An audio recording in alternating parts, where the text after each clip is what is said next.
Okay, let's continue on with chapter 20, late medieval and early Renaissance Northern Europe.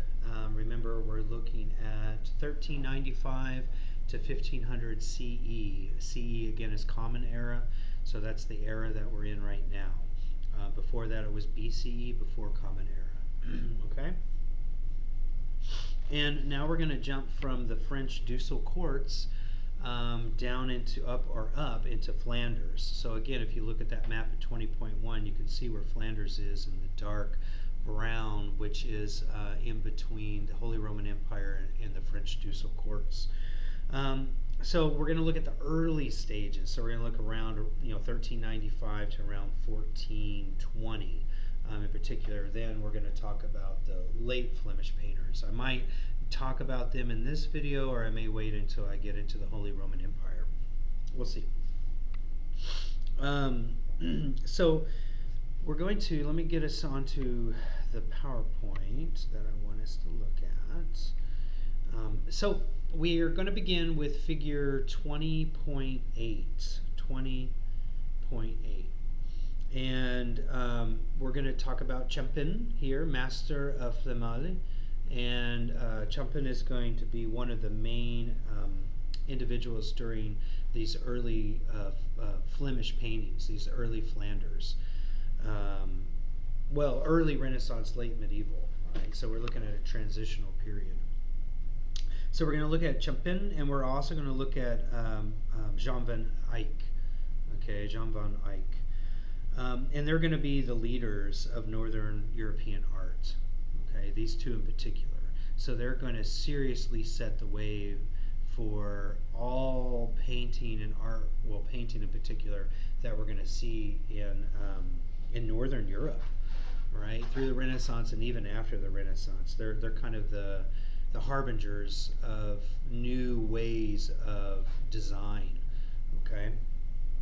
So let's begin here with figure 20.8, and we're going to look at the Merode triptych. And you need to know what a triptych is. Some of you may already know, but it's important to recognize what that is. And a triptych is something that is broken into threes. Okay, so it has three different sections to look at. If it's called a diptych, that means there's just two sections to look at. In this case, it's a triptych. And these are going to be really important for patrons and mercantile and maritile merchants and such, these triptychs, because these are panels that are going to be in altars that are going to be taken into people's homes. So they're like movable churches, if you will.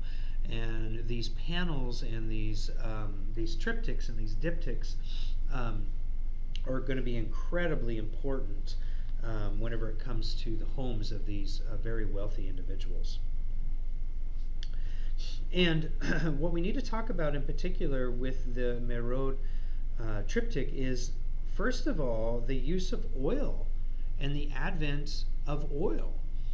All right, so oil paint is coming into the scene. It was not always there. It's being invented by these northern Flemish painters. And we know of the Mona Lisa and the Last Supper and the Madonna of the Rocks by Leonardo da Vinci, which we'll talk about, being oil, but they're actually mixed, some of them are mixed with tempera paint, and it's not all oil. And Leonardo da Vinci, though he was a great inventor, scientist, and artist, he didn't come up with oil painting. These folks did. All right, the Flemish in Flanders are the ones who came up with the oil paint. So by having this new invention of oil paint, it gives so much illumination to the scene. When you look at figure 20.8, I want you to know that there is a huge play of light and dark because of the modeling of the oil paint. And that's what we call illumination. So we're getting a luminous, illuminated scene in the Merode triptych from the use of the oil paint. Okay? It's happening in the modeled drapery, which we see here in the center of the Annunciation of the angel explaining to Mary the Annunciation, the biblical story of that, and you can look at both the angels and Mary's drapery and see how it doesn't really flow with the body that is underneath of it. It's more modeled, and this is what I was talking about in the last video about the modeled drapery versus the organic drapery. But if you look at the two side panels with the monk to the far left, you can see that the drapery actually matches his anatomy underneath a little bit better. Or Joseph to the far right, his robes actually match the drapery or his anatomy underneath of him a little more closely. But it's more of a modeled drapery, more of a superficial, not in a bad way, implied movement of drapery on the surface of the angel and Mary herself. So be able to know the difference again between that model drapery and that organic drapery and who has what. This again was produced for private patrons, household prayer, and you had these types of triptychs in your home because of your wealth. So being able to commission an artist to make you an altarpiece that would fold up and collapse and then open up whenever you're ready for prayer in your home. So that's what this is about. And this triptych in particular is a combination of sacred and secular. So it's showing biblical scenes in like a regular house. So this is a standard, very clean, wealthy Flemish house. So instead of putting these biblical figures in their own kind of Jerusalem or Bethlehem-like environments, they're placing them in a Flemish scene, in a Flemish household. So the architecture that you see that's receding in this spatial depth is supposed to give you a sense as if you're peering into a window inside of a Flemish home, and they're coupling themselves with these biblical figures, something that's been going on for hundreds of years, where certain patrons couple themselves with the biblical figures. They wear purple or gold to show that they're connected to divinity with Jesus and Mary, like Justinian did during the Byzantine times. So there's always been these techniques and developments and styles to show the patron, the emperor, the individual being connected to divinity. And in this case, it's the Flemish interior household that's showing the connection to the biblical story of the Annunciation, which is found in the book of Isaiah. All right, and that leads us to this segues into the last part of this triptych, and that's the use of the symbols. So there are symbols in here that are specific to the book of Isaiah. I'm not going to break down the entire book of Isaiah. There are just certain symbolic features, and this is what I want you to know. There are symbolic features in this painting that relate directly to certain objects that are found in the book of Isaiah. If you want to research the book of Isaiah and try to see if you can find any of these items, let's say maybe like the axe and the mouse trap that Joseph's working on, maybe the pot and some of the different elements and objects that are on the table in the Annunciation in the middle, and those areas in particular, maybe you'll find some reference, biblical references there with the symbolism. Okay, so it's kind of an indirect, subtle way of explaining the book of Isaiah through this triptych painting. But the main thing to know is that it has symbolism, biblical symbolism. Okay, so that's part of the sacred over the secular. So the secular would be that it's in a Flemish home, and the sacred would be the symbolism that's being featured from the book of Isaiah. Okay? So let's look at another altarpiece, or let's look at a altarpiece, and we're going to look at Van Eyck's Ghent altarpiece. Okay, figure 20.9. And Van Eyck became the court painter for the Flemish Duke. Okay, so the Duke of Flanders, and he became the go-to, if you will, the one that when the Duke needed something painted, went right to Van Eyck. Okay, now Hubert and John Van Eyck is, I believe it's a father or a brother, older brother, younger brother. So Hubert was the older brother who ended up either passing away or stopped painting, I forgot. But anyway, Jean Van Eyck is the one who became the prominent court painter. And that's going to become really important, especially as we get into the Baroque period and the Rococo and into the Mannerism prior to that, after the Renaissance, is that there's going to be court painters that are going to be the go-to people. Like Michelangelo was the go-to person for the Papal States, for the Pope. The Pope would go to Michelangelo, and he would be the one who would make the sculpture, make the painting, make the architecture. He was kind of the go-to. So court artist, all right? And so Van Eyck is going to be one of these first court artists, in this particular case, a painter for the Flemish Duke.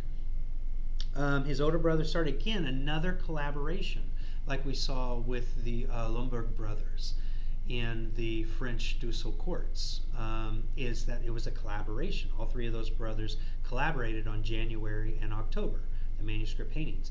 In this case, the older brother and the younger brother are also collaborating. So it's really cool to see this sense of collaboration with family ties with these artists. And this is the closed. This is the closed altarpiece, meaning that it's folded up and then it opens. So the next figure, 20.10, is going to be it opened. In this case, 20.9, it's closed. And what's happening on the closed is it's showing the patrons. So the bottom left and the bottom right are the patrons. Then everybody else has a biblical place, has a biblical placement in the little niches from the bottom to the center to the top. Okay, but the bottom left and the bottom right is the key patron and the wife. Okay, that had it commissioned and had it done. Most likely the Flemish Duke and his wife, right? And there's going to be, again, illusionistic features present in this, and it's going to be predominantly seen in a grayscale large sculptures that are painted right next to the patrons. Okay, that's the illusionistic aspect. All right, and what's illusionistic about this is the modeled drapery in those sculptures, and that's one. And two is it refers to the illusionistic sculpting of Schluter's Well of Moses, which we talked about already.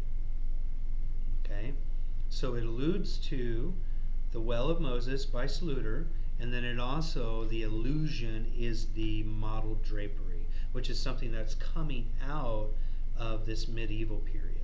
Then the organic drapery is really going to start to take off, and you can see that in the center section of this closed part of the altarpiece, and that's with the angel and the Annunciation that we see, where the angel has come to announce the coming of Christ, the coming of Jesus through Mary. And you can see the drapery folding on the ground is more organic and it's less modeled. There's still some tinges of modeled drapery, but it's mostly organic. Okay? So that is occurring in the centerpiece, kind of the transition from the modeled drapery down low that's alluding and is illusionistic to Schluter's Well of Moses next to the patrons, up to more organic drapery that we see in the middle. All right? And then there's also a really interesting element in the top, and that is a actual Greco-Roman use of prophets. So apparently, and they're called Sibyls, S-I-B-Y-L-S, and they're in the middle section there. And the Sibyls actually were Greek-Roman prophets that announced the coming of Jesus. And I didn't know that until, I really dove into this altar. And so you can see that they're slowly bringing these Greco-Roman concepts back visually, but also narratively. So some of this information that's been held in antiquity and classical writings is now coming to the forefront in these new early Renaissance, late medieval paintings, and it's going to carry on into the Renaissance too.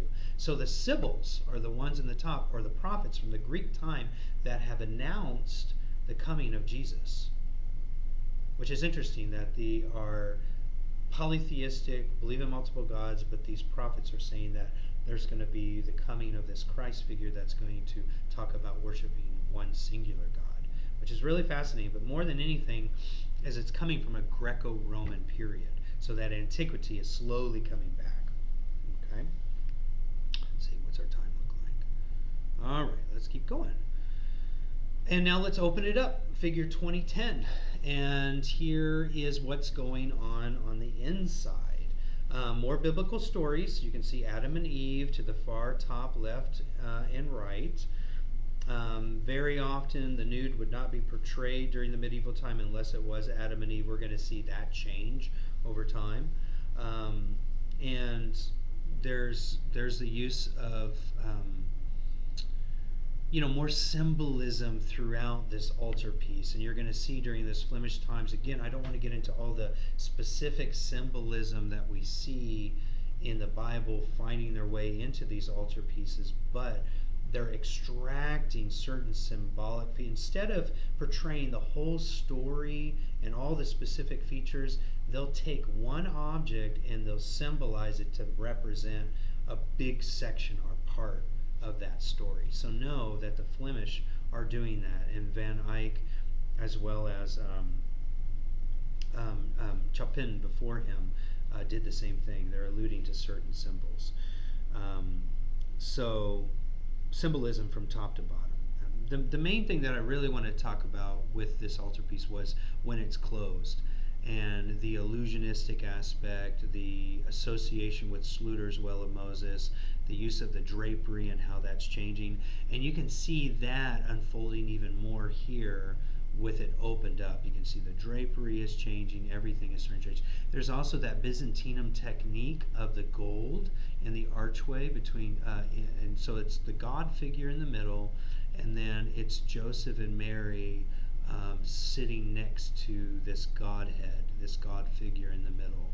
And that there's these golden barrel vaulted archways above their heads to allude, again, the illusion of the halo around their head, but also to allude to architecture. Okay, so bringing that Greco-Roman architecture back, and the Roman architecture in particular with the barrel sprung arch, but it also is an allusion to a halo. Okay, so it's talking about the secular architecture, which is the Greco or the Roman style, but then also alluding in allusion to a halo that's being formulated around their heads. Okay, kind of this effulgence. And Van Eyck would use oil to show shimmer and also to make sure that there's a lack of reproduction. So whenever you paint something in oil, the chance of reproducing it is very minuscule. So by using the oil paint, it was a good way to show that this was a one of a kind, okay, that this very specific altarpiece was going to a very specific Flemish duke, and it was staying within the cathedral that duke was part of for worshiping purposes.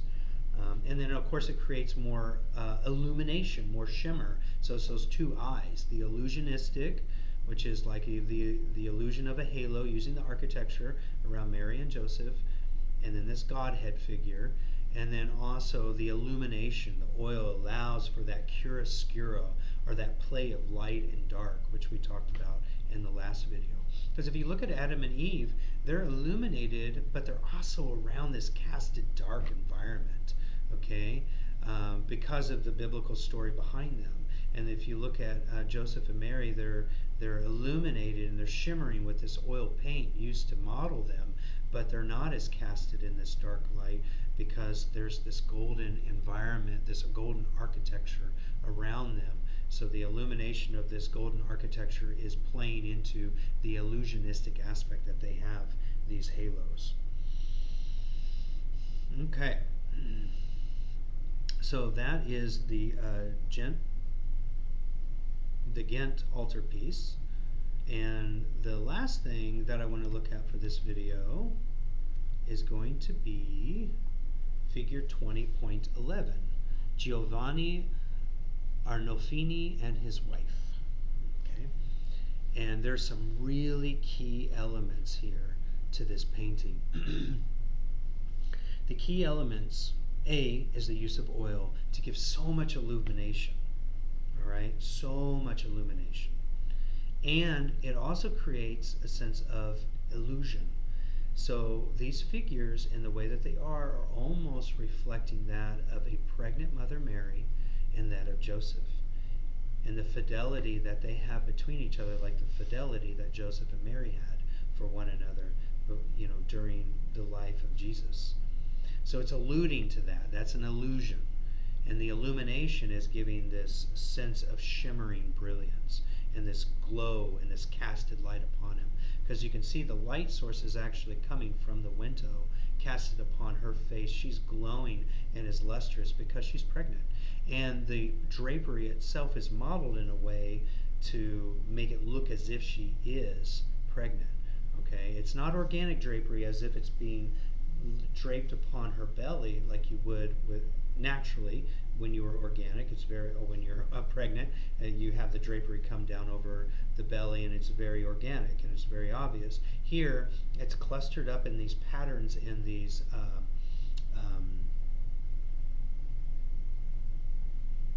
folds in the fabric, and that is a modeled process. Okay, it's very intentional to give the illusion of her being pregnant, even though it's modeled in a way that you're not quite sure, but it's pretty certain that she is. And we know that based off of other symbols. There are symbols in here in particular that allude to pregnancy. And one, and also marriage in particular, of course, is their hands are locked together. The other is the dog, the little black dog in between them. That is our very first Fido, fidelity. It's a symbol of fidelity. So that word Fido that you hear with people that they call their dog Fido, it comes from this fidelity. So that little black dog symbolizes fidelity and connection between the husband and the wife, between Giovanni and his wife. Okay, so that dog symbolizes that union between the two.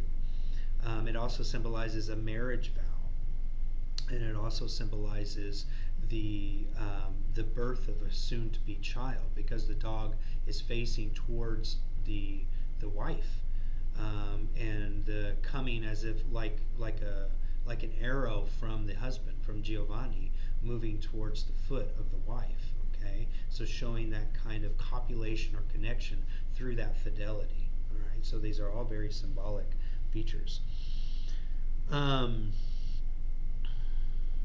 And another thing is the whisk.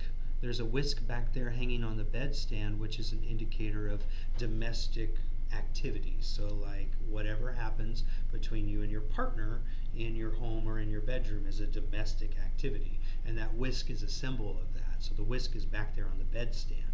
Okay, so it's on the bedstand for a reason, to indicate that there is a child that's on its way, or that there will be a child on its way, and so on and so forth. All right. Another light source is not just the window, but look at the sandals down low. All right, and that shows cleanliness, Flemish cleanliness. With the sandals being kicked off, that means that when you enter your home, you remove your shoes as to not track all kinds of nasty debris. So it shows that secular cleanliness that the Flemish had, that we saw all the way back in the Annunciation triptych of the Merope triptych, where it's the interior structure of the Flemish home during the Annunciation that shows this brilliant cleanliness. So we see that again here, and we see a light source coming in as if a door is opened to allow this light to come in for this painting to be made. The last thing, which is really, really interesting, well, first of all, the complementary color scheme real quick, and that is her incredible green dress on, or in front of that red bed. Okay? By doing that, it makes her the center of activity. The light is on her. The green dress in front of the red makes her pop out, makes her whole figure pop out, or her whole body. And then also the fidelity dog pointing towards her, or angling towards her, is that it's all about the wife. It's all about the wife. Okay, everything, she is the focal attention to the right by those three main things. The green dress in front of the red bed signifies sexuality as well. The fidelity dog pointing towards her, and then the light glowing upon her skin and upon her body. Three main features of making she, the wife, the focal point. The last thing I want to talk about is the mirror in the background. The mirror actually reflects the backside of the painting, which gives it this sense of greater space, more spatial domain. So by having that mirror, that convex mirror, it creates more of an optical illusion of greater space. Because whenever you zoom in, you will see the backside of Giovanni and his wife. And this is going to be a feature that's going to be heavily used during the Baroque period. So Van Eyck is creating a technique to give more of a Baroque widened sense of spatial existence in a small space. So if you take your bedroom and it's tiny, like mine, and you put mirrors on a couple of the walls, it will feel 3 times bigger. And that's exactly what Van Eyck is doing here in this painting. He's making the space look bigger by having that convex mirror in the back to project the back side of the painting in which he's doing. And there's an allusion to the painter being present in there as well by having that center oculus mirror in the middle. And Velázquez in Spain is going to be doing that as well, which we'll talk about, using the use of mirrors. Okay, I'll leave you at that. In the next video, we're going to talk about the late Flemish painters as well as the Holy Roman Empire to conclude chapter 12, or chapter 20. Okay, I'll see you all in the next video.